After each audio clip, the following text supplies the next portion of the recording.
Bom, pessoal, vamos começar aqui pela pergunta do Luan.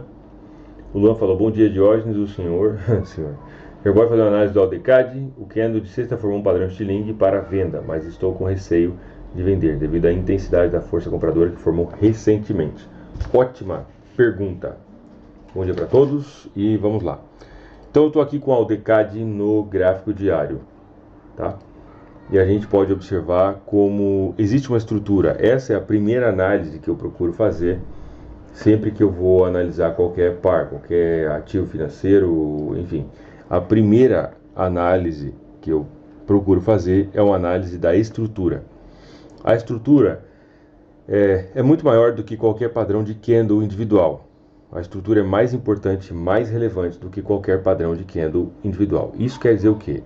Isso quer dizer que quando nós pensamos em termos de estrutura, nós tendemos ou podemos pensar dentro de uma linha onde nós vamos ver uma série de candles que se organizaram, eles aconteceram dentro de um contexto, e essa série de candles pode mostrar para a gente algum tipo de direção, principalmente direção. Quando eu olho aqui no AutoCAD, a estrutura mais forte que eu vejo é de queda, tá? Quando entrarem, por favor, desativem os áudios. Então, a estrutura mais forte que eu vejo aqui é de força vendedora. A gente pode ver aqui bastante, bem claramente, força de venda aqui, retração mais fraca. Vemos aqui força de venda também, e agora está fazendo uma retração. A estrutura diz para mim, principalmente, qual é a direção do mercado. Para onde o mercado está indo naquele momento. Se ele está mostrando para a gente possibilidade de movimento de alta ou possibilidade de movimento de queda, tá? Esse é o detalhe mais importante na análise da estrutura. Não existe nenhuma análise que seja mais relevante do que o estudo da estrutura para mim. Quando eu olho para o AutoCAD, eu consigo pensar que existe uma estrutura predominante de força vendedora, e isso fica bastante evidente quando eu marco esse movimento de queda aqui. Vou trocar a cor, vou colocar aqui um vermelho. Então eu vejo aqui força vendedora e eu vejo a estrutura, o movimento de alta marcado pela força compradora nesse ponto. Vamos colocar aqui um line, spring green, aqui line, ok? Então essa é a força compradora. Consigo ver que existiu uma força vendedora aqui também.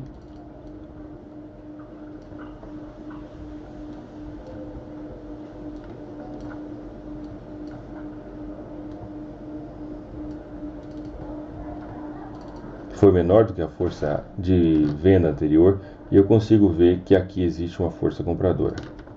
A pergunta do Luan é: pensei em vender, né, pensei em uma oportunidade de venda no AutoCAD, mas eu estou com medo dessa força compradora que começou aí um pouco agressiva. E eu concordo, tá? E eu concordo, mas a estrutura predominante ainda é a força de venda. Essa é a coisa mais forte que nós temos no AutoCAD. Então, pintar aqui uma outra cor, nós temos força de venda, retração fraca, força de venda, e está acontecendo agora a retração mais fraca. Se nós medirmos com Fibonacci esse movimento de queda aqui que aconteceu, nós vamos ver que o mercado voltou até perto dos 50%. Aqui está o nível de 50% e ele chegou aqui bem perto do 50%, tá? Nesse movimento de queda. Apagamos isso e traçamos Fibonacci no movimento de queda que aconteceu agora, mais recente. A gente pode observar que ele já bateu nos 50%. O candle de sexta-feira, conforme foi explicado, falado aí pelo Luan, teve esse candle, que foi um candle que eu particularmente chamo de padrão Stiling. E o padrão Stiling é basicamente uma formação de preço que mostra pra gente predominância de força vendedora, e eu costumo dizer que ele é mais forte do que o pin bar, porque ele é carregado de muito mais força, de muito mais direção e decisão, seja para compra ou para venda, tá? Não vou entrar no detalhe do que é o padrão Stiling, porque já é um vídeo bastante difundido meu, aí que tem no meu canal no YouTube e na internet. Então, se alguém tiver interesse, é só procurar depois no meu canal no YouTube, tem lá Stiling, padrão Stiling, é um vídeo de 1 hora e pouco, onde eu explico o padrão. E eu compartilho da ideia do Luan, que ele perguntou a respeito de um possível receio aí para vender o Aldecad. E eu compartilho disso porque, se eu olhar somente para essa estrutura, eu vejo possibilidade de queda. Ok. Mas eu acho que a retração está um pouco pequena. Vamos ver o tamanho dos movimentos de retração? Essa retração, por exemplo, foi composta de 1, 2, 3, 4, 5, 6, 7, 8, 9, 10, 11. 10 candles. Ok? 10 candles. Esse movimento de alta tem 8, que não significa exatamente nada, muita coisa, mas só para a gente ter uma ideia, se mantém a proporção. A proporção entre os tamanhos dos movimentos. Aparentemente, pelo menos de momento, sim, se mantém essa proporção, até que se a gente considerar agora. Tá? Toda análise, principalmente, ela precisa ser considerada dentro de um contexto. E você não consegue saber ou descrever, entender o contexto se você olhar só para um período de tempo. Não dá. Você precisa olhar para mais períodos e você precisa conseguir juntar essas informações em um único ponto que apontem em uma direção clara e precisa. Tá? Então, olhando no gráfico semanal, o que nós temos? Aqui a coisa já fica um pouco mais complicadinha, vamos dizer assim, por causa que tem um ponto de suporte muito claro no próprio gráfico semanal. Vou abrir um outro gráfico do Aldecad. Então aqui já fica um pouco mais difícil a gente pensar em venda, por causa que existe um ponto de suporte e o mercado respeitou esse ponto de suporte no gráfico semanal, que foi lá do mês de setembro de 2018, tá? Do ano passado. Então o mercado fez um fundo, subiu, fez uma queda, bateu aqui e esse movimento de queda que ele fez aqui nesse ponto, a gente pode ver que ele fez um falso rompimento do ponto de suporte. Em um primeiro momento, nesse primeiro candle aqui, ele tocou no ponto de suporte. Nesse segundo candle, ele fez um falso rompimento e fechou no formato de um pin bar. Então, ponto de suporte horizontal com um pin bar de força compradora, possibilidade de movimento de alta. Tá? Se nós afastamos um pouco mais o gráfico, a gente vai observar que esse não é um ponto de suporte qualquer, por causa que aqui foi a zona de suporte anterior, e é uma faixa, uma zona de suporte bastante clara. Então, ponto de suporte aqui, ponto de suporte aqui, ponto de suporte aqui e ponto de suporte aqui. Fica um pouco complicado de vender na cara de um suportão desse, né? Gráfico semanal fica mais evidente ainda porque a estrutura é de alta e a retração o mercado tentou aqui já várias vezes tocar nesse ponto, e no gráfico mensal a gente pode observar como está formando esse candle, que pode muito bem ser um candle de ignição de força compradora. Agora, senhor Luan, que me fez a pergunta, faz sentido a análise para você e para todo mundo que está na sala, é claro? Entendeu? Faz sentido?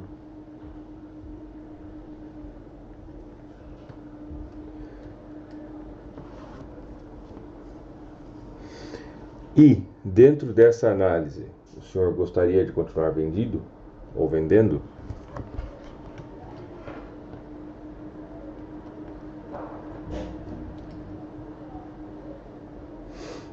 Por que eu estou falando isso? Porque o Luan comentou do Aldecad e comentou de um possível receio pela força compradora.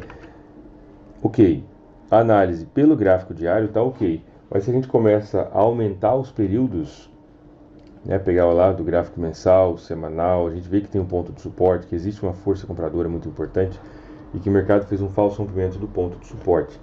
Agora, com essa informação que nós já temos, nós podemos traçar aqui uma linha de tendência de baixa.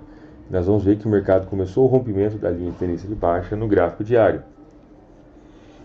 Rompimento da linha de tendência de baixa no gráfico diário, depois do toque em um ponto de suporte no gráfico mensal e semanal. Apesar de que a estrutura no gráfico diário mostra para mim força de venda, quando eu junto os elementos de diversos períodos, eu consigo construir uma imagem predominante para o Aldecad. eu chego à conclusão de que vender talvez não seja uma opção boa. Pode ser que o mercado caia? Claro que pode. É claro que sim. Mas dentro dos conceitos da análise técnica, nós sempre devemos procurar por situações onde nós temos maior probabilidade de movimento para um lado. Nós nunca temos certeza. Tá? Se você é trader e você começou no mercado e tal, e você quer atuar, e você encontra alguém que fala, né, ou mentor, ou algum outro trader que fala, não, é certeza, daqui o preço não passa, e esse tipo de coisa, você pode saber antecipadamente que aquela pessoa não sabe o que ela está falando. Ou ela não sabe ou ela está mal intencionada. Por quê? Porque nós nunca sabemos. Nós sempre precisamos pensar em termos de probabilidade.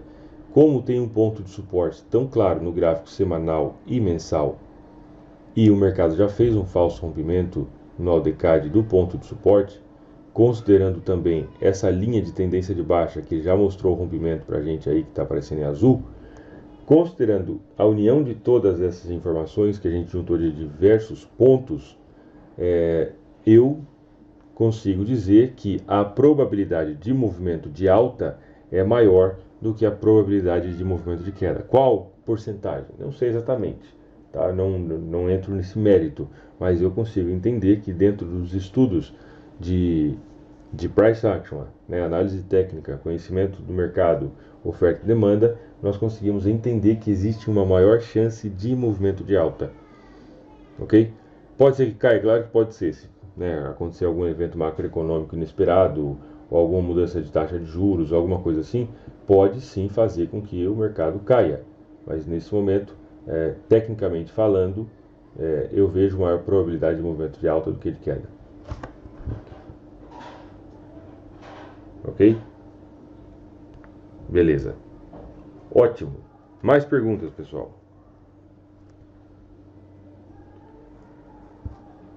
Mais alguém está posicionado em algum par, comprado, vendido?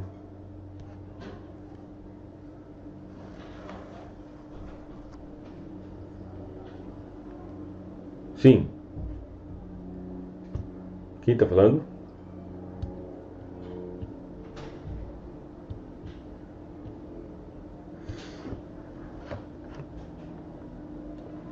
Alguém começou? Quem está falando? Darcy. Tá, você está no USTCHF, está vendido. Vamos dar uma olhada, beleza. Bom, qual a primeira coisa que nós podemos observar no USDCHF?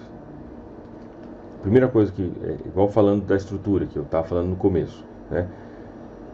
O que eu consigo observar quando eu olho pro USDCHF? Eu vejo que existia uma estrutura aqui, ó, muito forte de alta, força compradora, retração mais fraca, segurou nesse ponto de suporte, força compradora, e aí começou a fazer uma retração. A partir do momento em que o mercado, vamos agora pintar as cores,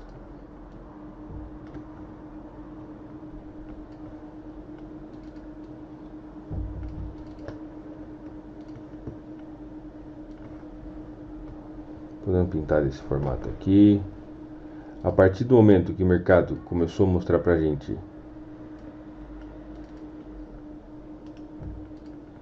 vou colocar aqui o red,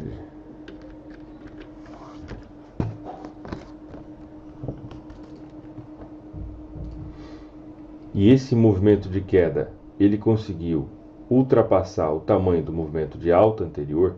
Esse aqui é o ponto chave, tá?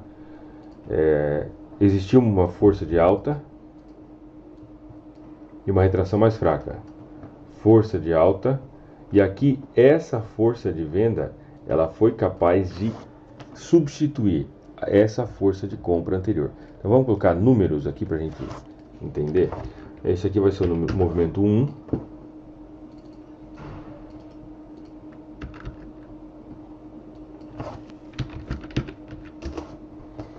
Ok, movimento 1.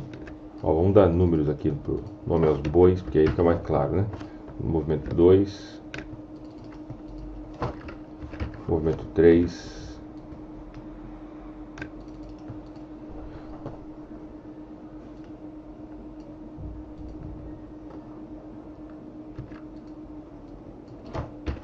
movimento 4,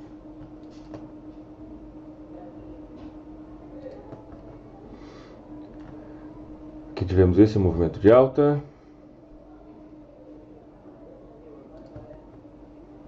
deixa eu pintar aqui os movimentos primeiro, depois eu dou nome para os negócios, depois eu mudo as cores. Vocês vão entender o que eu estou querendo dizer. Pessoal, enquanto não estiverem falando, por favor, deixem o microfone no mudo, tá? Senão dá interferência aqui e aí fica ruim. Line.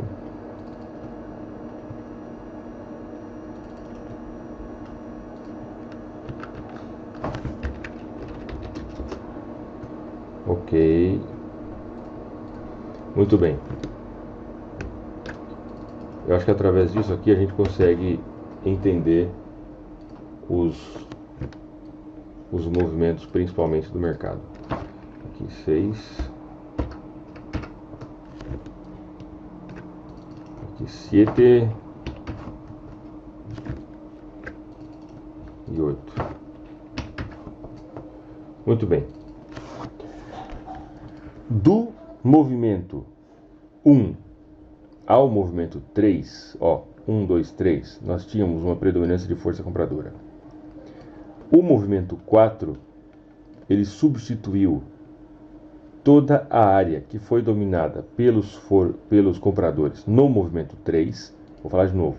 O movimento 4 substituiu toda a área que havia sido dominada pelos compradores no movimento anterior, ou seja, o movimento 3, e substituiu todo esse território por força vendedora. Então, no movimento 3, nós tínhamos força compradora. No movimento 4, o movimento 4 ele apagou, ele retomou todo o território que havia sido dominado pelos compradores no movimento 3. Essa substituição de força é algo muito importante para a gente entender a dinâmica do mercado como um todo. O movimento 5 foi bem mais fraco do que o movimento 4. E aqui nós já temos, então, entre o movimento 3, do movimento 3 para o movimento 4, nós temos o quê? Uma substituição, uma troca de força, onde a força de venda substituiu ou apagou, deletou, enfim, como você quiser chamar, a força compradora anterior. O movimento 5 foi bem mais fraco do que o movimento 4, o que acaba confirmando um novo movimento de queda.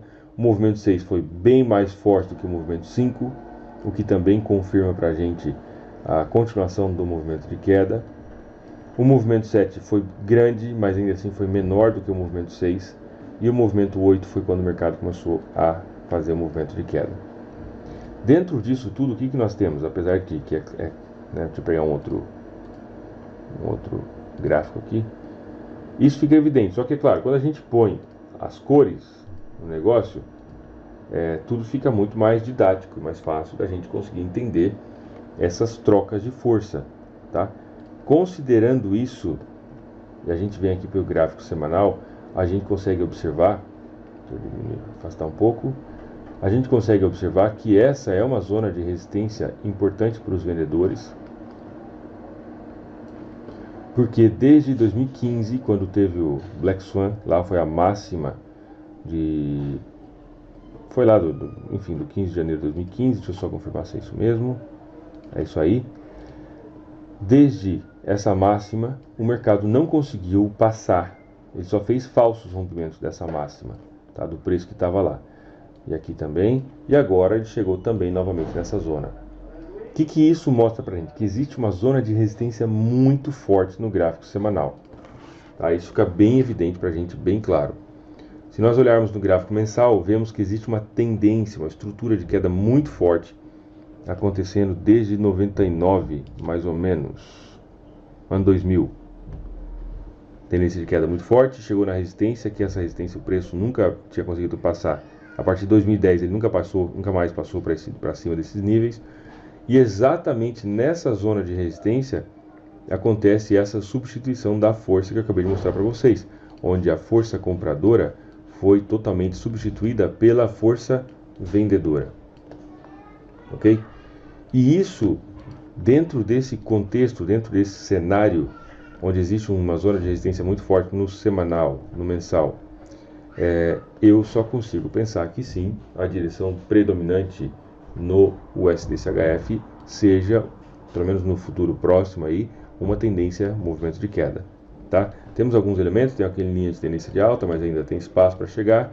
Temos um outro ponto de suporte que o mercado já sentiu um pouco, mas não foi nada muito significativo.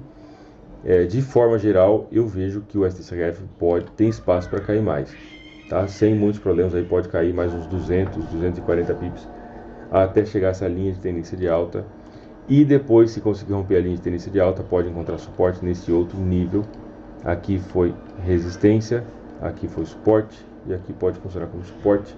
Se ele romper essa linha de tendência, pode chegar aqui por volta da casa de 92, 0.92, 0.9150. Ok? Ficou claro para vocês, pessoal? Entenderam as ideias, enfim, a forma como é analisado e tudo mais?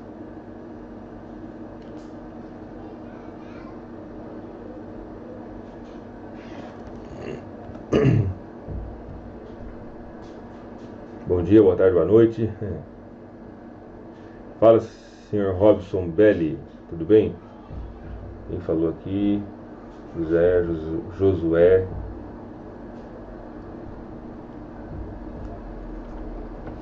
Tudo bem, patrão?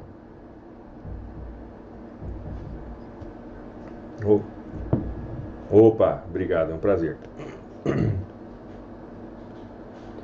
Bom, deixa eu ver aqui mais aqui que o pessoal falou. Voltando um pouquinho. Euro GBP semanal.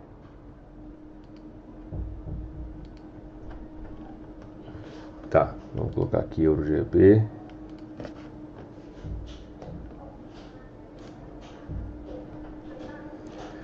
Euro GBP semanal. Euro GBP, eu acho que eu fiz uma análise de forma assim, não foi exatamente uma análise completa, mas no vídeo de ontem do meu canal no YouTube eu falei do Euro GBP de forma mais ou menos organizada. Deixa eu pegar aqui que eu já mando para vocês. Falar nisso, pessoal, quem não tiver inscrito no meu canal no YouTube, se inscreve aí porque eu faço um vídeo por dia.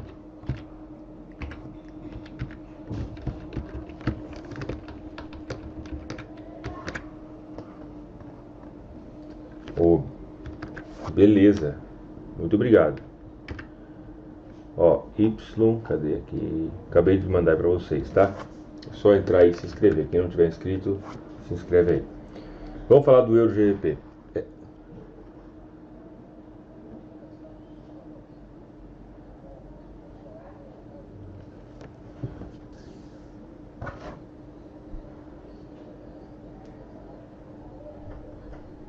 Que bom que gostou. Foi a pergunta que me fizeram. Beleza. Bom, vamos falar do Euro GBP no gráfico semanal. Euro GBP está se aproximando de forma gradativa de uma zona de resistência horizontal que está muito bem marcada e muito bem delineada no gráfico. E eu estou de olho nele porque eu quero ver a possibilidade de operação de venda no Euro GBP. Mas deixa eu explicar primeiro por quê, tá? A zona de resistência é importante no gráfico semanal, a gente pode ver aqui. Temos uma outra faixa, pegando a máxima aqui, da zona de resistência. Considerando esses dois elementos, essas duas zonas de resistência, uma onde eu estou marcando a máxima desse movimento aqui, e a outra onde eu estou marcando essa máxima aqui, eu consigo entender e interpretar que muito mais do que uma linha, um número exato, nós estamos falando de uma zona de preço de resistência, tá? Então isso aqui foi resistência em 2016, foi resistência em 2017, foi resistência em 2018, foi resistência no final de 2018 e o mercado não chegou a tocar ainda na linha horizontal. Temos também uma linha de tendência de baixa, onde o mercado tocou efetivamente a semana passada no gráfico semanal, unindo esses dois pontos. O mercado tocou nessa linha e fez um falso rompimento. Linha de tendência horizontal, para mim, ela é mais importante do que linha de tendência de alta ou de baixa, tá? Elas são mais relevantes. Na minha experiência, eu prefiro operar ou dar maior valor para as oportunidades que acontecem a partir de uma zona, uma linha de resistência ou de suporte horizontal, do que uma linha de tendência de alta ou de baixa. Até porque existem, né, 1 zilhão de formas de traçar uma linha de tendência. A gente pode colocar na sombra, no topo da sombra, pode colocar no corpo do candle, o que daria uma outra visão completamente diferente, enfim. Então eu prefiro as linhas horizontais. Mas é fato que o mercado tocou nessa linha de tendência de alta, de baixa, que eu marquei aqui. Fez o falso rompimento. Também temos aquilo que eu chamo de a área, ou a zona de dominação por parte de compradores e vendedores. A gente pode observar que sucessivamente a partir desse candle aqui, ó, o mercado não tem conseguido fechar acima da máxima dos candles anteriores. Sempre que ele faz uma máxima, ele faz um falso rompimento e não consegue fechar do lado oposto. Exatamente isso que a gente consegue observar. Então, nós podemos ver um aumento das sombras para o lado de cima no Euro GBP, tá? As sombras foram aumentando e o preço continuou subindo, mas com as sombras cada vez maiores para o lado de cima. O candle da semana passada mostrou uma entrada de força vendedora bastante importante, uma rejeição de força vendedora muito importante, exatamente na zona de interesse, que é a linha de tendência de baixa. Pode ser que o preço caia? Pode ser que sim. Agora, aqui já vou trazer a minha visão pessoal, e é disso que se trata nesse momento, né? Então, eu dou mais valor para as zonas de suporte ou de resistência horizontais do que para linhas de tendência, igual eu já falei para vocês. E por isso que, sendo conservador, uma das formas, né, que eu preferiria atuar para vender no Euro GBP seria que ele subisse e tocasse pelo menos aqui na zona de 0.91, 0.9090 mais ou menos. É um número redondo, 0.9100, tá? Ele fazer um falso rompimento aqui, aí eu vou ter mais clareza sobre uma possibilidade de entrada de força vendedora do que se eu esperasse o toque, como já aconteceu, nessa linha de tendência de baixa. Hoje, especificamente, o mercado entrou com força compradora. A gente pode observar que o movimento está meio arredondado, como eu falo, né? Igual quando joga uma pedra para cima e ela vai fazendo um movimento mais ou menos para depois ela cair. Então, existiu entrada de força compradora importante aqui no Euro GBP. Ele arrancou com muita força e começou a perder força. Já temos uma coisa que não acontecia até muito tempo, até algum tempo atrás, alguns dias atrás, não acontecia. Porque a gente pode ver que cada fundo que ele vai fazendo mais alto do que o fundo anterior. Então, deixa eu pintar isso aqui direito, né, mano? Parece que eu tô com preguiça. Vamos lá. Ó, cada fundo que ele vai fazendo mais alto, um pouquinho mais alto que o fundo anterior. Então, existe uma predominância de força vendedora. E nós temos aqui cada topo que ele vai fazendo mais alto do que o topo anterior. Ainda que às vezes passa por um pouquinho, com muita sombra. Se a gente unir esses pontos, nós temos aqui uma situação de uma tendência de alta, é claro. Ok? E agora o que está acontecendo no Euro GBP, temos um primeiro indício, é que esse fundo ele já foi do mesmo nível desse fundo e desse fundo aqui. Esse fundo aqui eu diria que é até secundário, mas ele já está no mesmo nível, tá? Aqui também foi, mas aqui é quase irrelevante praticamente. Aqui foi pouco, né? O mercado foi só a sombra do candle, então a gente pode ver que existe uma predominância de força compradora. E aqui o mercado já igualou os fundos. Temos uma possível formação de um padrão ombro-cabeça-ombro aqui no Euro GBP.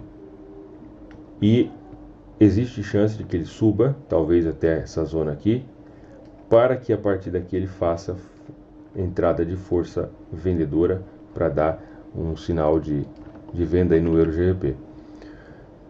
Minha preferência pessoal, eu preferiria que ele se mantivesse, que ele chegasse até a zona de resistência, tá?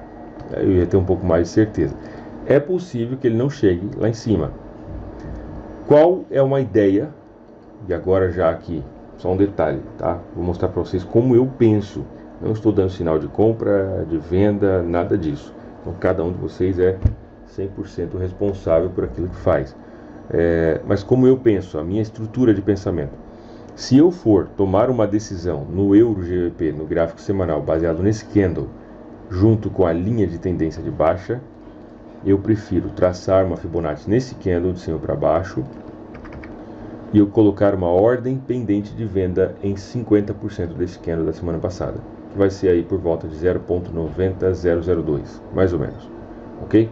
Então, uma ordem pendente de venda no 50% desse candle da semana passada, o stop loss um pouquinho acima do 100 e um take profit aqui em 4 vezes o tamanho do stop loss. Isso me dá uma relação, vou ter aqui uns 60 pips de stop para sair aqui embaixo com 194 pips de take. Dá uma relação um pouco melhor do que 3 para 1, tá? Então essa é a minha análise no Euro GBP. Pergunta, ficou claro para vocês? Tudo bem.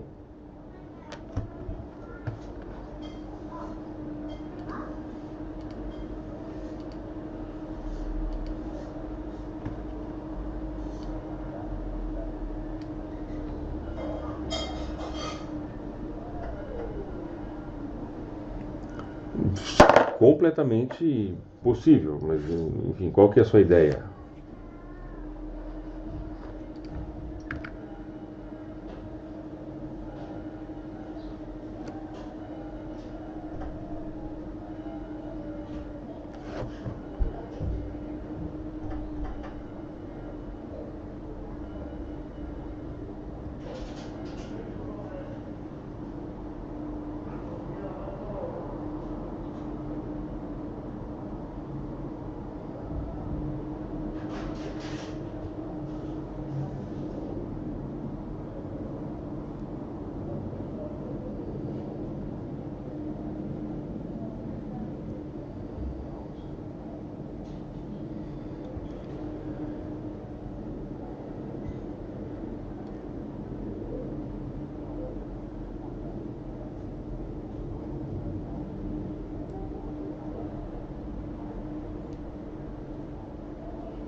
Eu não sei em qual pedaço, mas eu me perdi no que você falou. Eu não sei exatamente quando, mas eu sei que eu me perdi no que você falou aí. Não, eu entendi a ideia. Eu entendi a ideia. Não, só um pouquinho, peraí. Eu entendi a ideia. Você está querendo, como o Euro GBP aparentemente se movimenta menos do que o GBP/USD, de repente você está querendo se posicionar no GBP/USD para pegar um pouco melhor um pouco mais de oportunidades, enfim, em termos de movimento. A pergunta que eu te faço é: como você sabe que o Euro GBP se movimenta menos do que o GBP/USD?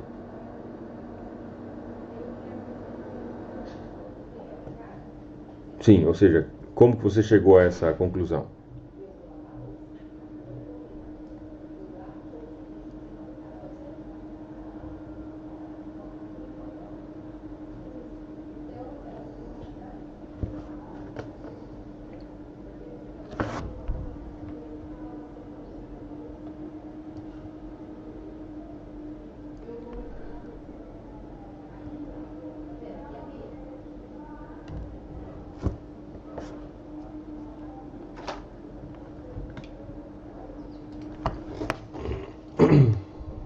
Vamos fazer uns cálculos aqui, quer ver?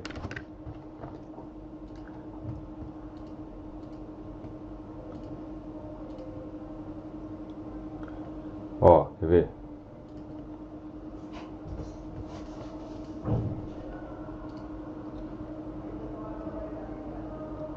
É,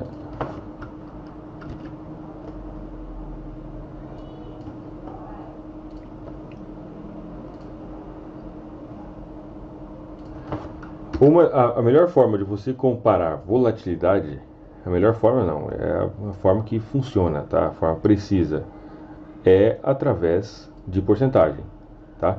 Então, o GBPUSD tem movimentado 83 pips, então vou colocar aqui, ó, 0,0083, que é o ATR dele, dividido por 1.24724 vezes 100, ele movimenta 0,66%. Ok. Vamos ver o euro GBP. Deixa eu escrever aqui para não perder. 0,66, aqui 0,66%.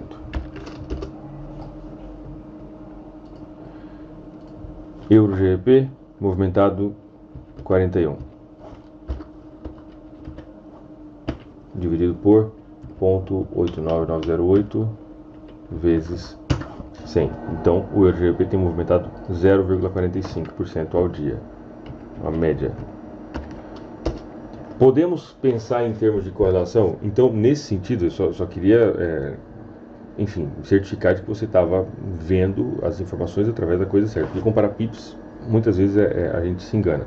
Mas em termos de porcentagem, sim, o GBPUSD movimenta mais do que o euro GBP. Só que quando a gente olha, a minha filosofia é a seguinte: a gente pode pensar em termos de correlação, de construir um conjunto de operações no formato de um portfólio que vai ter uma expectativa positiva. A gente pode fazer isso, tá? Só que o que eu estou vendo, que eu tenho isso para mim, o que eu estou analisando nesse momento é o euro GBP, é a economia da Europa frente à economia da Libra. Quando eu olho para o GBPUSD, entrou mais um elemento na correlação, que pode ser que, cara, o GBPUSD tem mais a economia dos Estados Unidos. Então, eu tenho a seguinte filosofia: negocie aquilo que você está vendo. Então, o que você está vendo nesse momento? O que eu estou vendo? Eu estou vendo rejeição de força vendedora no euro GBP. Isso quer dizer que o euro pode se desvalorizar frente à Libra.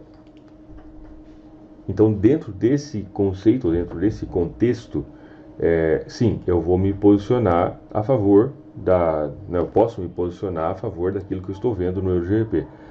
Mas fala assim, Diógenes, eu acredito que a Libra vai se valorizar como um todo, frente a todas as outras moedas. Aí é um trade que eu estou fazendo na Libra e eu preciso desmembrar, eu preciso distribuir a minha exposição na Libra frente a vários pares. E eu vou procurar outros pares que podem ter uma correlação, como por exemplo o dólar americano, o dólar canadense, o dólar australiano, o dólar neozelandês, o franco suíço e tudo mais. Nesse momento, a ideia, o que eu estou vendo, é uma possibilidade de trade no euro GBP. Então eu vou tratar como um trade no euro GBP dentro dessa correlação. A partir do momento que dentro da análise técnica ou de elementos da análise fundamentalista eu vejo que a Libra pode se desvalorizar ou pode se valorizar, eu vou procurar. Aí eu posso procurar outros pares onde vai acontecer uma valorização ou desvalorização frente à Libra e eu entrar em vários pares e distribuir o risco da minha operação frente a X pares, ou dólar canadense, euro e tudo mais. E aí eu vou me posicionar nesse sentido. A ideia sua, eu acho que está totalmente certa, e é exatamente isso. Tá? Só que eu, particularmente, procuro dividir esses dois tipos de operação. Um é um trade que eu estou vendo no par, outro é um trade que eu estou vendo naquela moeda. E eu procuro dividir para, senão, vira uma salada. Sempre você está querendo procurar uma correlação para montar um negócio, e não é sempre que isso se aplica. Entendeu?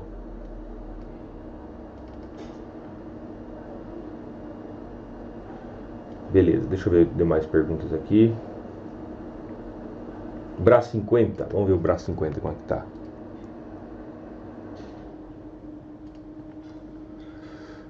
BRA 50, eu fiz uma análise para o BRA 50 no meu canal, acho que foi sexta ou sábado, algum dos últimos dias aí, tá? Então a análise lá, mas rapidamente ele acabou de tocar na banda superior do canal de alta do gráfico semanal, tá? Esse toquezinho maroto aqui. Não somente isso, ele bateu, ele formou esse candle de rejeição, um pin bar no gráfico semanal. Eu acredito que pode haver uma correção, né, uma realização de lucros aí de quem está posicionado comprado. Pode haver, ou pelo menos algum parcial.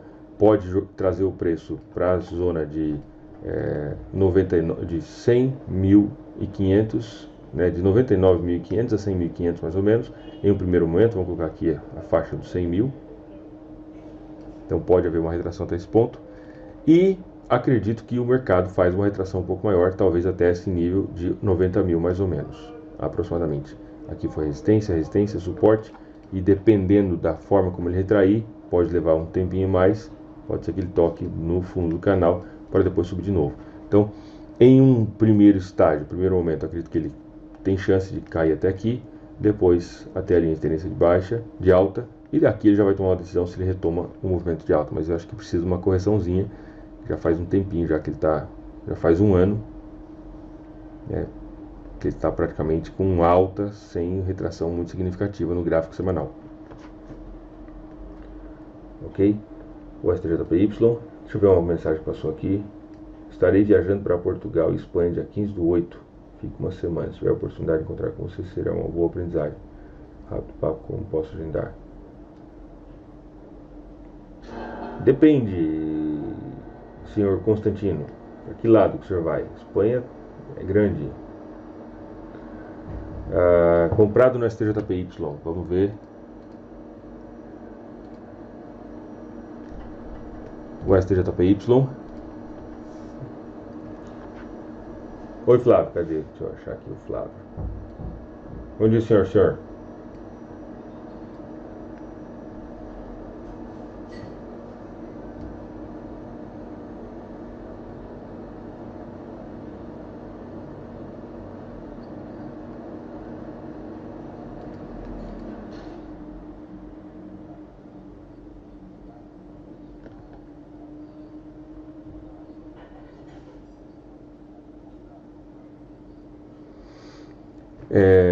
Olha só, vamos lá, que índice que você fala, o DAX? Cadê o DAX aqui? Tá,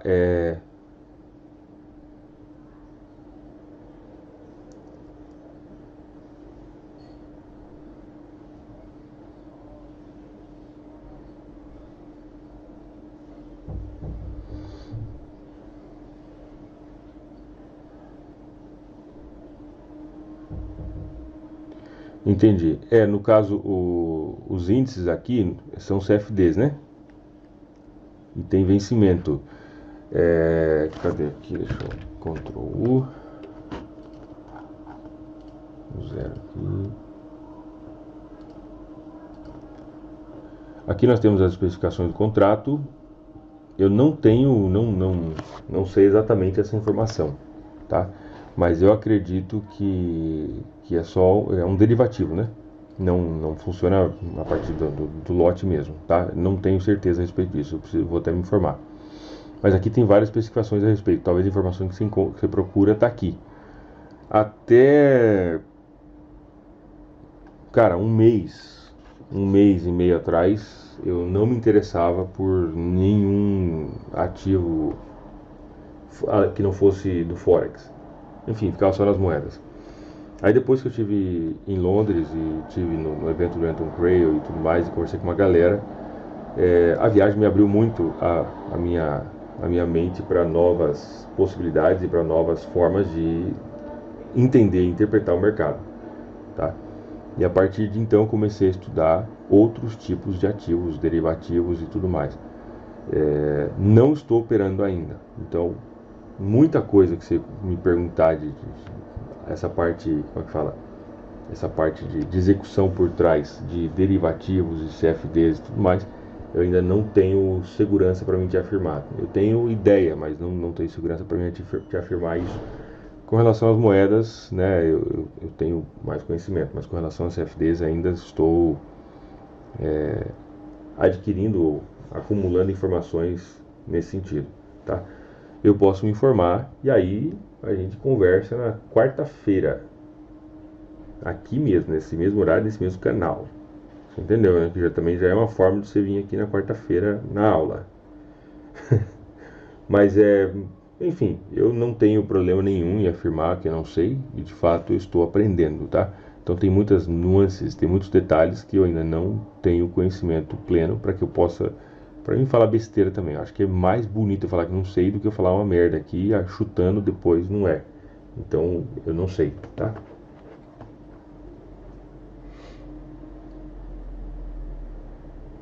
Tá, já falei do braço 50. A estrela da PY, ouro, EURUSD. Pera aí. Bom dia, bom dia, bom dia.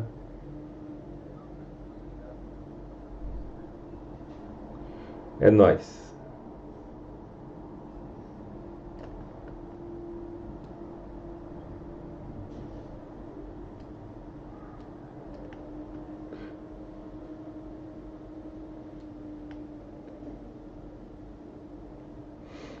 O STJPY, ouro e EURUSD, que o pessoal pediu lá atrás. Então deixa eu fechar aqui.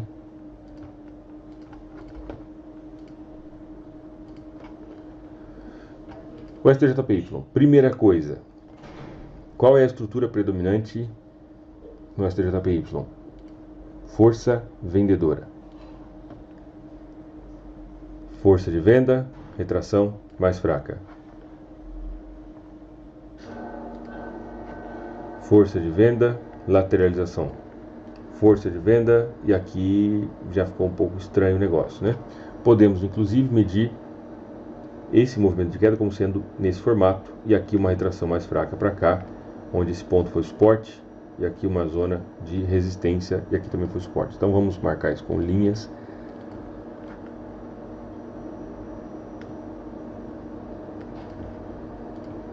Aqui foi suporte, aqui resistência e aqui resistência.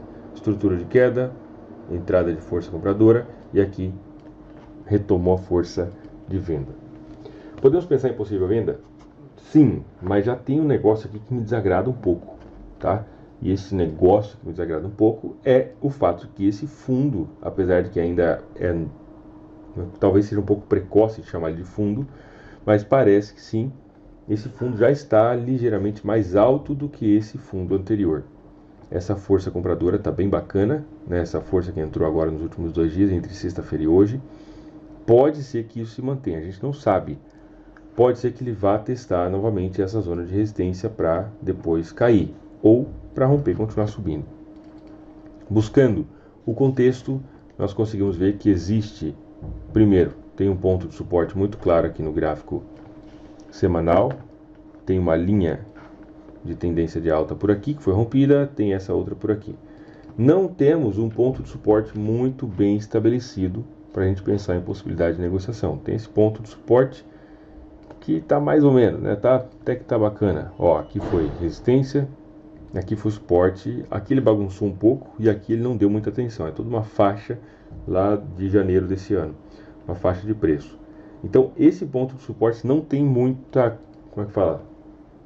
Não tem muito subsídio para a gente pensar em uma oportunidade de negociação propriamente dita a partir desse ponto, tá? E a partir disso, o que nós podemos pensar? O que eu particularmente penso? Que existe chance de um movimento de alta no STJPY, principalmente pelo fato de que esse fundo está sendo um pouco mais alto do que esse. Então eu vejo chance de movimento de alta, especialmente se em períodos menores, como o gráfico de 4 horas, ele mostrar o rompimento dessa linha de tendência de baixa. Então aí fica mais claro, até porque dentro desse contexto ele vai romper a estrutura de queda que está formada. Então para eu ter mais segurança para uma possível compra, talvez o rompimento dessa zona de resistência no STJPY. Beleza?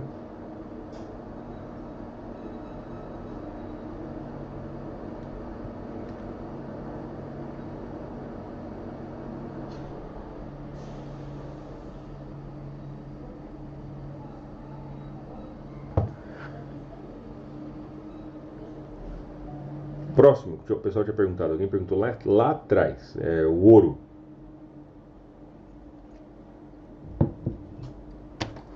Vamos ver o gold. Eita, nós! Ouro, eu falei dele no último vídeo que eu fiz, eu postei no meu canal no YouTube.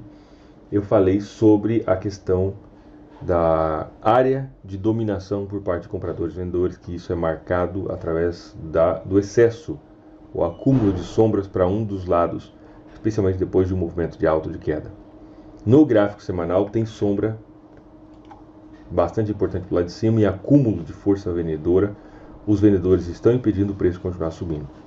Quando a gente olha no gráfico semanal, o candle de sexta-feira foi um candle bastante importante, bem legal, com um falso rompimento da máxima anterior, o que pode mostrar para a gente predominância ou entrada de força vendedora a partir desse ponto, tá? Eu acredito em retração para o ouro. Se nós medirmos com Fibonacci, eu acredito que eles têm espaço para uma queda, talvez até esse nível. E a gente pode ver aqui, ó, cadê? No gráfico de uma hora, ele já mostrou o rompimento da linha de tendência de alta, está um pouco lateralizado. Eu não ficaria surpreso se ele fizesse aqui uma continuação desse movimento de queda até níveis um pouco mais para baixo. No longo prazo, eu só penso em compra no ouro. No curto prazo, eu penso em venda. Então, no curto prazo, eu acredito que ele tem chance de voltar para cá. No longo prazo, é movimento de alta, tá? É isso que eu visualizo para o ouro de forma geral.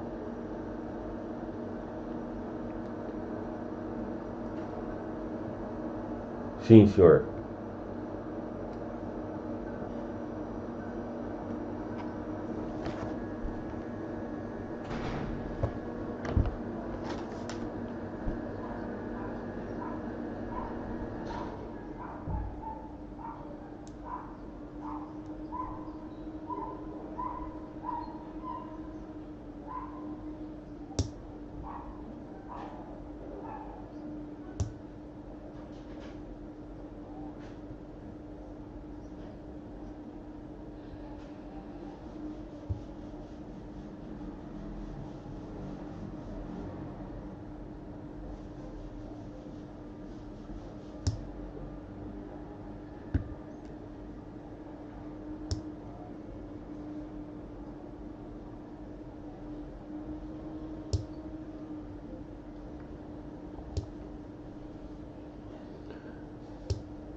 Historicamente, até o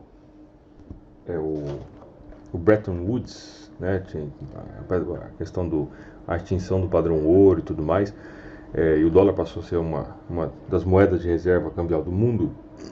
Historicamente, o ouro sempre foi considerado a moeda universal, ou, né, uma forma de transferência de valor universal. Depois disso, enfim, todas as economias do mundo deixaram de estar atreladas ao ouro. Então existia isso, né? Teu lastro aí com o ouro. Então, e isso não existe mais hoje, tá? Mas eu acredito que mais por uma questão histórica, cultural, psicológica, sei lá. Em tempos de crise, de incerteza, as pessoas acabam correndo para o ouro, tá? Para possível aí se desfazem das suas operações. Muitas pessoas ainda é uma verdade. Eu acredito que isso vai mudar no longo prazo, no longuíssimo prazo. Eu acredito que isso tem chance de mudar. Mas hoje ainda existe como se fosse um efeito manada, sei lá, alguma coisa nesse formato, onde as pessoas, diante de incertezas políticas e possibilidade de conflitos e tudo mais, as pessoas tendem a correr para o ouro para se proteger, porque veem que o ouro é seguro e tudo mais, né? A minha visão a respeito disso, no longo prazo, o ouro tende a se valorizar. Eu acredito que ele vai se valorizar muito mais e ele vai passar, inclusive, dessa máxima aqui de 2011. Acredito que ele vai passar essa máxima de 2011 com folga. Então, no longo prazo, ele vai fazer isso. Até porque ele já vinha, né, os valores mais baixos, aqui o valor mais baixo que a gente tem, mais antigo que eu tenho aqui na plataforma, é de 96, tá? Novembro de 96. Então nessa época ele estava por volta de 339, 340, chegou aqui a cair a 245 dólares a onça de ouro, que é a unidade medida. Depois disso, Vamos marcar aqui o 2008. Foi em agosto de 2008, mais ou menos. Depois disso, de agosto de 2008 até setembro de 2011, foi um movimento de alta muito importante. Então, desde os primeiros 3 anos da crise, que foi o pior, quando a galera estava tudo ali, tipo, mano, o que está acontecendo? O Lehman Brothers quebrou, enfim. Dentro desse período, houve uma valorização muito, muito, muito grande, tá? Vamos ver aqui desde o preço de abertura. Open, 913,44. Vamos colocar aqui 913,44. E aqui a máxima 1920,66. 1920,66. Então, quer dizer, em um espaço de 3 anos, 1920,66 menos 913,44, 1007 dividido por 913,44 vezes 100, nós tivemos uma valorização do ouro em 3 anos de 110%. Ou seja, se você tivesse, comprado $1 milhão em ouro, ao final de 3 anos, você teria 2 milhões e alguma coisinha, tá? 2 milhões e 100 mil dólares. Isso em termos de volatilidade, considerando que você não tivesse usado nenhuma alavancagem. É claro que para isso você teria que ter comprado exatamente em agosto de 2008 e vendido exatamente na máxima. Mas enfim, estou falando em termos de volatilidade, tá? Em termos de volatilidade, na crise mais recente que nós tivemos, foi exatamente isso que aconteceu para o ouro. Depois disso, talvez a galera esteja, em 3 anos, os efeitos da crise já eram conhecidos, as pessoas já conseguiam mais ou menos explicar e tudo mais. A crise, então, as pessoas começaram a voltar e o ouro começou a fazer o movimento de retração.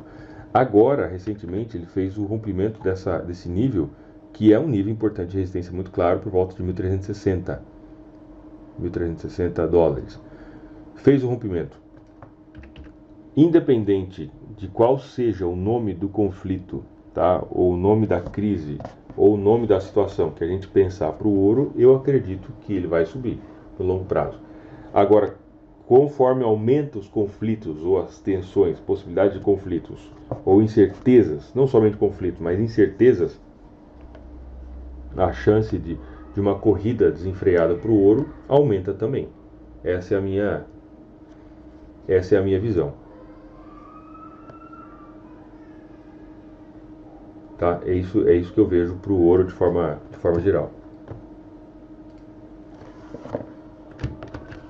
Falou assim, então vamos comprar ouro e ficar rico. Não, não é por aí. Porque existe uma coisa chamada custo de oportunidade.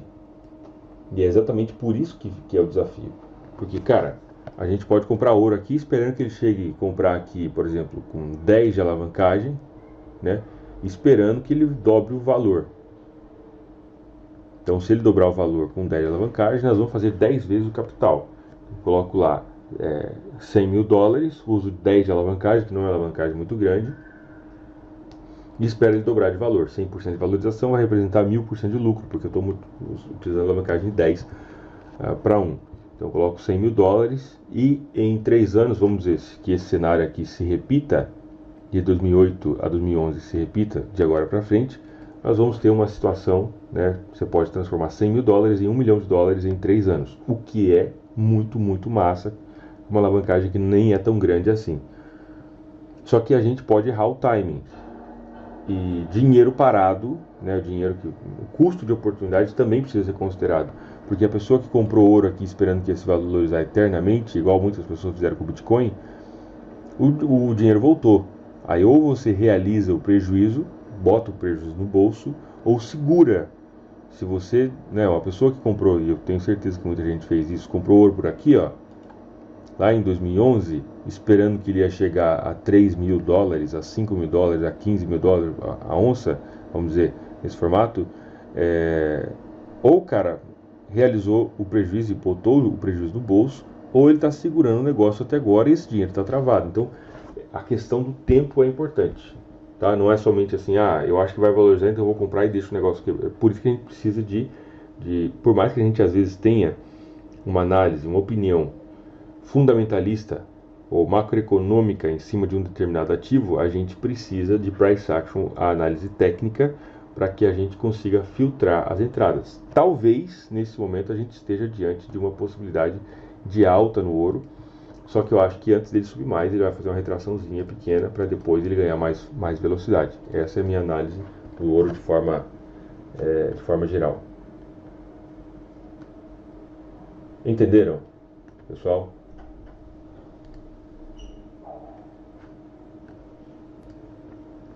Pergunta para vocês.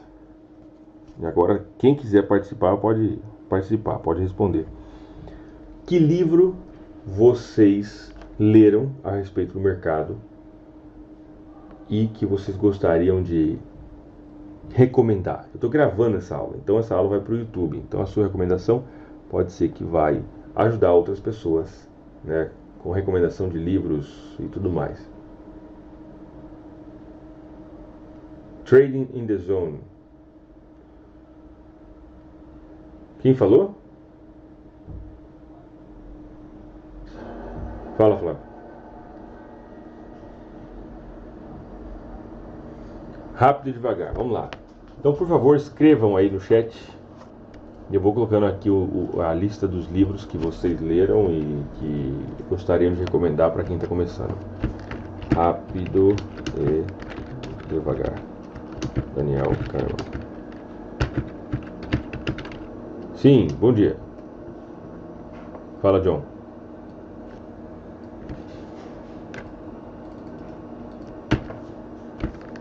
Trading. Atitude mental do trader de sucesso. Sim. Esse aqui é o Mark Douglas. Por favor, escrevam os títulos aí que vocês queiram. Enfim, vamos fazer uma conversa aqui. Trading in the Zone. Qual mais? The Disciplined Trader, Mark Douglas. Esse também é muito bom.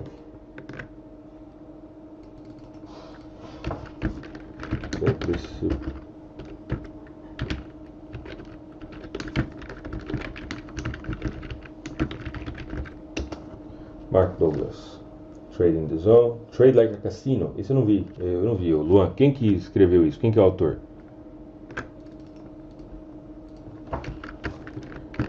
Trade Like Casino.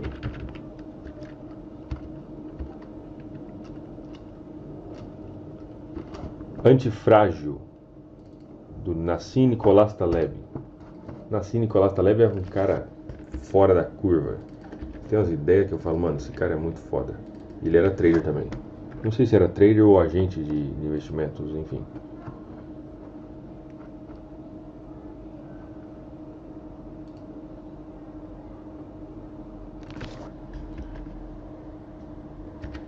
Vou fazer um esquema aqui, gráfico de linhas. Não, ok.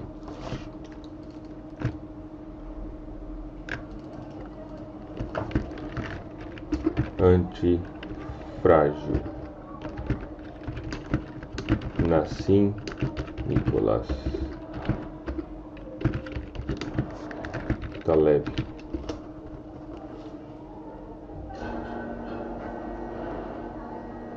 Rápido, devagar. Ok. Axiomas de Zurique. Não lembro quem que é o autor de Axiomas de Zurique. Os Axiomas de Zurique. Eu não sei se está escrito Zurique assim, mas acho que é isso aí. Como se transformar em operador de investidor de sucesso de Alexander Elder. Alexander Elder também é um outro cara bastante conhecido. Como se transformar em operador e investidor de sucesso. Alexander Elder, acho que não vai caber.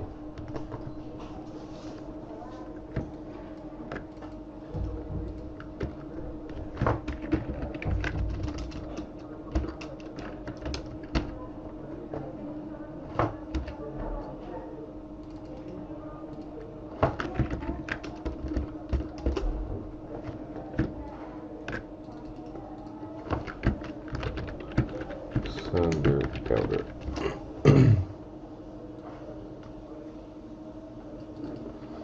Qual mais?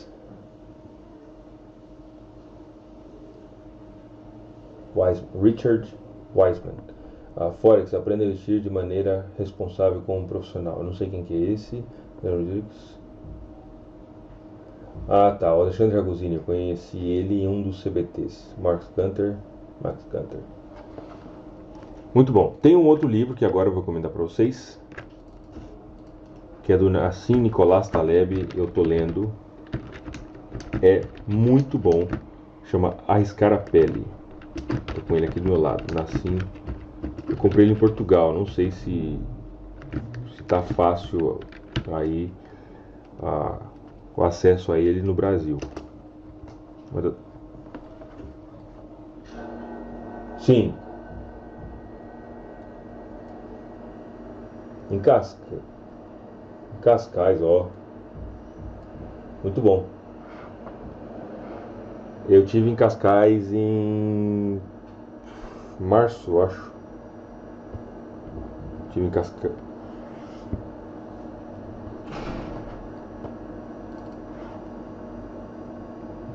Já venceu então, pô. Outro livro que eu recomendo, Mentes Brilhantes, Rombos Bilionários. Não lembro quem que é o autor, acho que é Scott Patterson o nome do cara. Outro livro, agora esqueci o nome do livro, fugiu o nome aqui. É basicamente do Benjamin Graham, qual que é o nome? O Investidor Inteligente? Será que é isso? Deixa eu ver se eu acho aqui.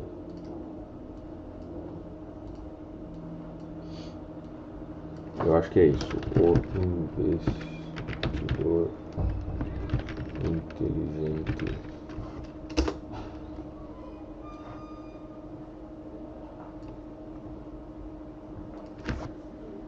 Benjamin Graham. É isso aí mesmo.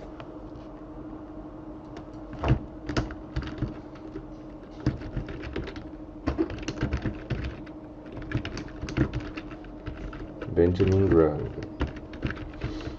Esse cara foi o mentor do Warren Buffett. E mais um, que eu vou colocar aqui por minha conta. Esse livro, até a última informação que eu tive, ele tinha acabado, tá? Checklist. Como fazer as coisas bem feitas. Atul Gawande.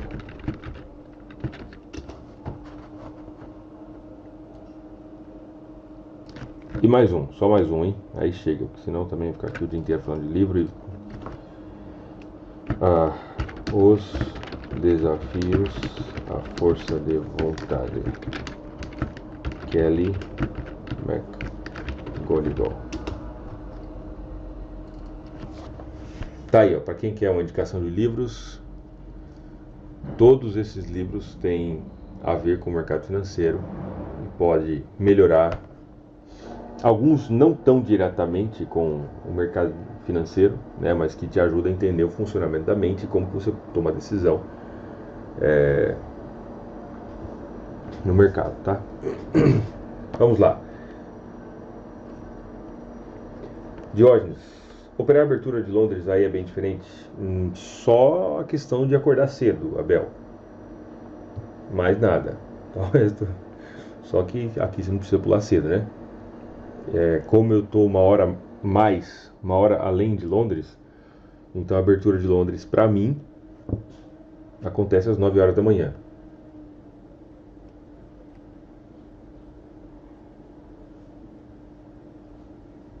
Então isso significa uma melhor qualidade de vida, enfim, não precisa acordar cedo, dá para acordar às 8h30 e operar tranquilamente. Leandro perguntou, viu o vídeo dos $1.000, daria para alavancar esses $1.000 para 1.500 em um mês de trading? Tudo é possível, cara. Leonardo Alexandre. Tudo é possível. Só que você sempre precisa lembrar uma coisa. A recompensa sempre estará atrelada ao risco.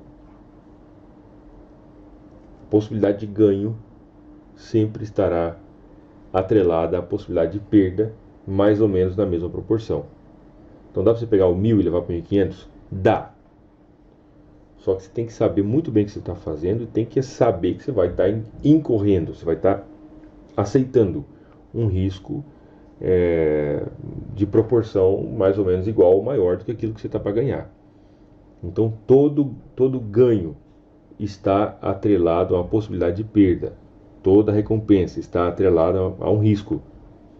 Toda oportunidade está atrelada a um desafio. Não tem como você desvincular as coisas. Então dá para você pegar uma conta de 1.000 e levar para 1.500 em um mês? Dá. Só que tem alguns detalhes aí que podem fazer toda a diferença no meio do caminho. Tá? Se você entender isso e estiver disposto a correr esse risco, cara, meta o chinelo. É o que eu falo para todo mundo. A minha verdade, aquilo que eu vejo importante, aquilo que para mim é verdade no trading, pode não ser para outras pessoas. Então, se você souber o risco que você está correndo e você aceitar verdadeiramente esse risco, não tem nada de errado você pegar uma conta de 1.000 e levar para 10.000. O que muita gente faz errado é que o cara não sabe. A pessoa não tem a noção, não sabe exatamente qual risco ele está correndo. Né? Então, mas o risco maior é perder $1.000. Esse é o maior risco. Pois é, $1.000 não é tanto dinheiro, não é tanto dinheiro. Não é exatamente eu particularmente não vejo como um problema muito grande perder $1.000, tá? Agora, se $1.000 for todo o dinheiro que você juntou ao longo dos últimos 6 meses para colocar no mercado, cara, então vai com cuidado. Então, tudo é bem relativo, depende muito da situação. Né? Então, você entendeu, né, Leonardo? A taxa de acerto, o Rhodes, eu não negocio aquela estratégia todos os dias, tá? Geralmente eu negocio de segunda e quarta, hoje especificamente, resolvi fazer uma aula um pouco diferente, mas geralmente eu negocio de segunda e quarta com o pessoal aqui na sala, e a taxa de acerto tem estado na casa de 60% a 65%, com uma relação risco-recompensa de 1 para 1. Mas eu não tenho dados atualizados. Na época, quando eu fiz o Training of Trader junto com o Evandro, onde eu apresentei a estratégia, na época eu tinha dados atualizados para negociação todos os dias, que a gente até fez uma maratona de trades e tal, passamos um mês operando todo dia com o pessoal aquela estratégia e manter um registro, tem tudo lá no próprio canal da U-Trading, então foi nesse sentido, tá? Mas sempre esteve na casa de 65% mais ou menos, 65, 70% quando as coisas estavam muito boas. Mas dados atualizados dos 5 dias da semana eu não tenho.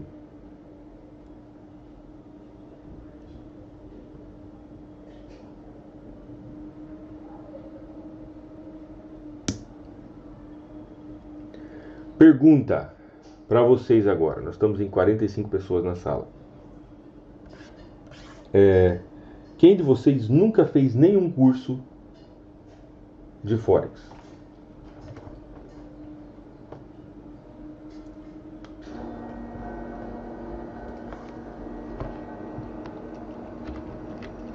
Deixa eu pegar aqui o canal do YouTube.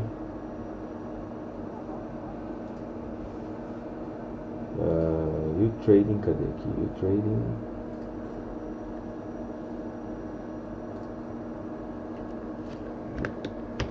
Esse aqui é o canal da U-Trading, tá? Tem todos os treinamentos aí.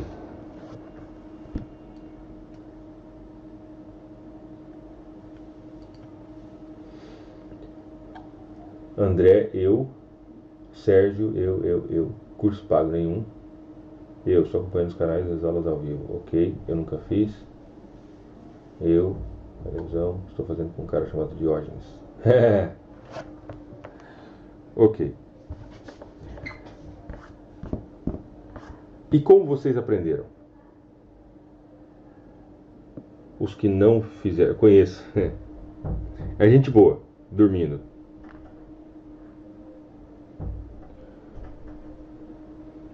Porque, vamos lá, deixa eu Nosso horário já está quase acabando aqui, mas deixa eu falar uma coisa para vocês. Eu acredito que vocês não, tá? Isso não se aplica a vocês, provavelmente, porque vocês são gente boa. Vai. Mas eu vejo um monte de gente na internet, né? E eu não tô falando nada com relação a isso, mas eu vejo muitas pessoas na internet dizendo: ah, eu nunca fiz curso de Forex porque eu aprendi sozinho. Eu acho que é legal você ter, acho que é legal não, acho que é importantíssimo, importantíssimo você ter uma iniciativa pessoal para você tomar as rédeas e você não esperar, né, de ninguém, você buscar a sua própria forma de conhecimento. Só que todo mundo, sem exceção, aprende de alguém. Aí eu falei, eu não, porque eu nunca fiz um curso, eu nunca fiz nenhum curso. Você aprende como? Você recebeu uma mensagem do plano espiritual do mercado financeiro e te ensinou o que é PIP, te mostrou para você o que é. Não, aprendi vendo vídeo no YouTube. Opa, então você aprendeu com alguém. Por mais apenas acontece que você não pagou por isso, você pegou uma informação gratuita. Ou às vezes uma informação pirateada também, né, que é outra possibilidade. Mas todo mundo aprende de alguém. Nesse momento, eu estou fazendo um curso de um dos caras que eu considero, na minha visão, sendo uma das pessoas que tem a melhor formação em termos de trading, disponível para trader de varejo de forma mais organizada e sistematizada que eu consigo pensar. E a abordagem dele é totalmente voltada para análise fundamentalista, macroeconômica. Tá? E eu já gastei algumas dezenas de milhares de dólares em cursos. E eu continuo gastando. E o meu budget, ou o meu orçamento, né, para 2019, para a formação no mercado, já acabou. Não vou gastar mais nada esse ano, mas o ano que vem, sim, eu pretendo retomar. E tem alguns traders, algumas pessoas com quem eu quero fazer o curso dos caras, eu quero aprender e saber o que eles estão ensinando. E eu, na verdade, eu sou bastante agradecido, porque tem pessoas que dispõem do seu tempo para ensinar isso, né?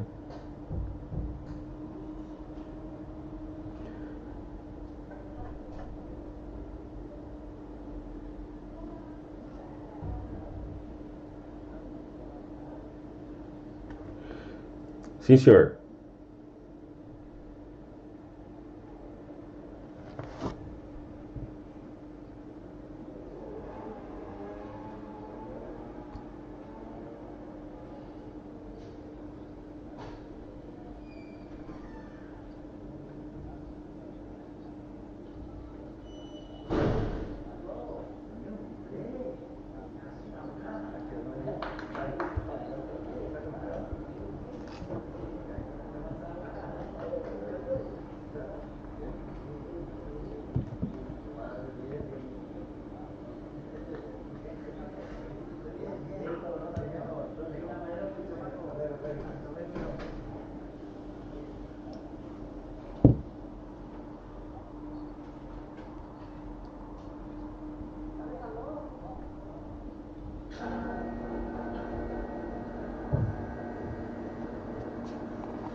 Muito bom.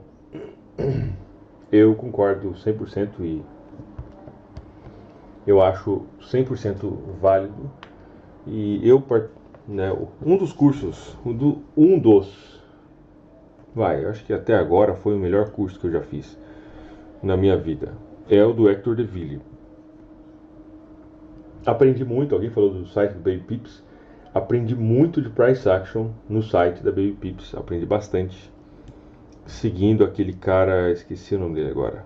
É um dos avatares ali do Baby Pips, onde ele faz análise assim quase diariamente, só com imagens, ele marca ali e tal, um negocinho, e eu aprendi bastante. Teve uma época que eu acompanhava todos os dias. Aprendi bastante em termos de análise, tá? Mas a vivência do dia a dia, de tomar decisão e conviver com a decisão, porque isso é importante, tá? É muito fácil você delegar a responsabilidade dos seus resultados para outra pessoa, se entregar na mão do outro.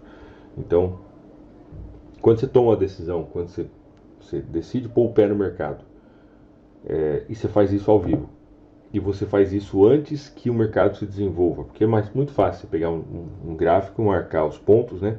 Ah, eu teria entrado aqui, ali, feito isso, outro, dado um mortal carpado aqui, e teria feito outra coisa. Então é muito fácil, é muito confortável. Mas quando você faz isso ao vivo e você põe o dinheiro e você põe a tua credibilidade e você põe a tua cara ali naquele trade, naquela operação que você acredita que vai dar certo, que vai funcionar, e você faz isso de forma organizada e você de fato se compromete com isso antes do mercado chegar no seu take profit, com a possibilidade de que ele chegue no seu stop loss, é aí onde você vai descobrir quem de fato faz ou quem só fala que faz, né? E a minha recomendação é que não seja, enfim, procure conhecimento e tudo mais. Em um determinado momento pode ser que você precise de alguém para te acompanhar nessa trajetória, e faz parte. Pessoal, muito obrigado pela participação. Espero que vocês tenham gostado da nossa aula. Eu gravei a aula, então tudo que foi conversado aqui, eu depois vou olhar se tiver alguma coisa aqui que precisar cortar, eu corto no vídeo, mas vai estar no YouTube depois, tá? Um grande abraço para todos vocês, uma boa semana, fiquem todos com Deus, sejam disciplinados sempre. Um forte abraço e até mais.